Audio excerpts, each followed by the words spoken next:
एक बोरी गेहूं। प्रतापनगर एक बहुत ही संपन्न राज्य था। वहां के राजा बहुत ही प्रतापी थे और प्रजा का पूरा ख्याल रखते थे।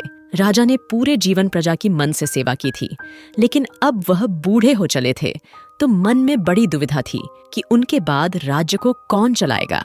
राजा साहब के 3 बेटे थे। अब तीनों ने एक ही गुरु और एक ही विद्यालय से शिक्षा ली थी, लेकिन राजा ये निर्णय नहीं कर पा रहे थे कि कौन राज्य के लिए सबसे अच्छा उत्तराधिकारी है।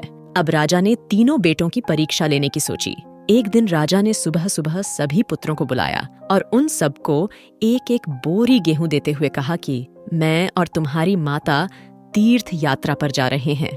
हमें वापस आने में 1 वर्ष से भी ज्यादा लग सकता है। तुम तीनों की ये जिम्मेदारी है कि अपने हिस्से के गेहूं को संभाल के रखना, और जब मैं वापस लौटूं तो तुमको ये गेहूं की बोरी वापस लौटानी होगी।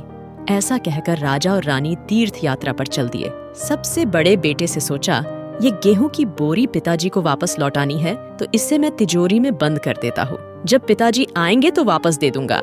यही सोचकर उसने गेहूं की बोरी तिजोरी में रखवा दी, ताकि एक दाना भी इधर उधर ना हो। दूसरे बेटे से सोचा कि तिजोरी में तो गेहूं सड़ जाएंगे, मैं इन गेहूं को खेत में डलवा देता हूँ, जिससे गेहूं की अच्छी फसल होगी और पिताजी को एक बोरी की बजाय कई बोरी गेहूं दे सकूंगा। अब उसने ना गेहूं के लिए अच्छा खेत देखा और ना ही अच्छी उपजाऊ जमीन देखी और ना ही खेत की घास फूस को साफ कराया। बस ऐसे ही एक बंजर जमीन पर गेहूं डलवा दिए और कभी उनकी देखभाल करने नहीं आया। उसे लगा कि अब अपने आप फसल आ जाएगी। तीसरा बेटा ज्यादा समझदार था। उसने अपने मित्र के साथ मिलकर एक अच्छा खेत देखा जो बहुत उपजाऊ था। फिर उसकी मिट्टी बदलवाई, वहाँ घास फूस की सफाई कराई और फिर विधि अनुसार गेहूं के दाने खेत में बो दिए। पूरी लगन और मेहनत से खेत की हिफाजत की, समय पर खाद पानी सब कुछ दिया। साल भर बाद पहली फसल आई। उसने फिर से उसे बोया फिर और अन्न उपज हुई। खेत खलिहान लहलहाने लगा। राजा यही कोई 3 वर्ष बाद वापस आया। तीनों पुत्रों को देखकर बड़ी प्रसन्नता हुई। साथ ही मन में इच्छा थी ये जानने की कि बेटों ने गेहूं के साथ क्या किया। पहले पुत्र ने जैसे ही तिजोरी खोल के दिखाई, अंदर से बहुत बुरी बदबू आ रही थी। सब कुछ सड़कर राख हो चुका था। पिता ने कहा, ये अन्न है जिससे हम सबका जीवन चलता है, और तुम इसकी देखभाल नहीं कर पाए, तुम क्या राज्य संभालोगे।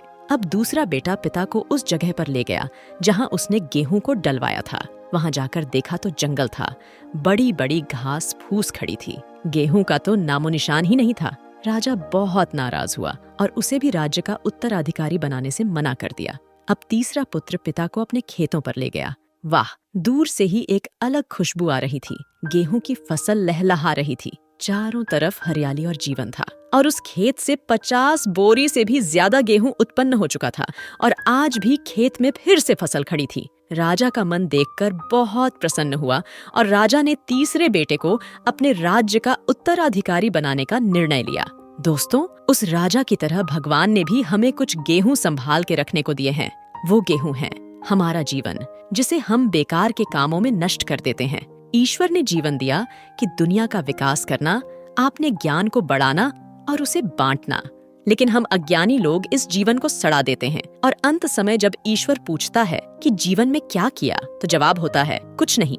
अपने मन की जमीन को साफ करिए, उसमें जो घास फूस है वो हटाइए, मन में जो ईर्ष्या, गुस्सा और व्यसनों को हटाइए और अच्छाई के बीच बोइए। फिर ईश्वर आपसे बेहद खुश होंगे।